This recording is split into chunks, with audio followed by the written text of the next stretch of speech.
ఓం నమ శివాయ. ఓం శ్రీ మాత్రే నమ. అందరికీ నమస్కారములు. జీవితం అంటే ఏడుపేనా అన్న ప్రశ్న ప్రతి ఒక్కరిలో కలుగుతుంది.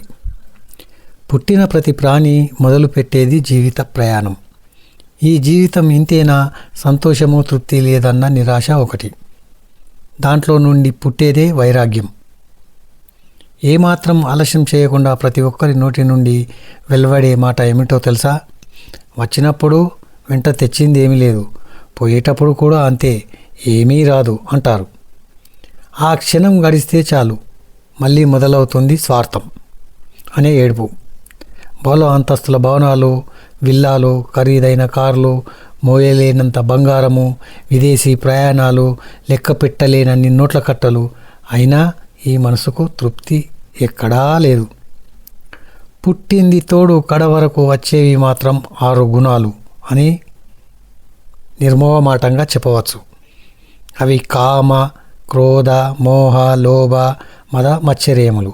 ఈ 6 గుణాల నుండి మొదలయ్యేదే ఏడుపు.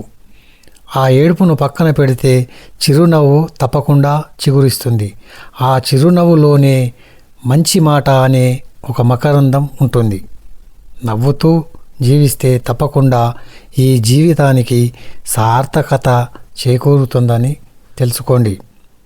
సొంత లాభం కొంత మానుకో, పొరుగువారికి తోడు పడవోయ్ అన్నారు కదా మహాకవి గురజాడ అప్పారావు. వారి మాటలను పరిగణలోకి తీసుకొని ఇతరులకు సహాయపడండి. ఉంటాను. సెలవు. సబ్స్క్రైబ్ చేసుకోండి, లైక్ చేయండి.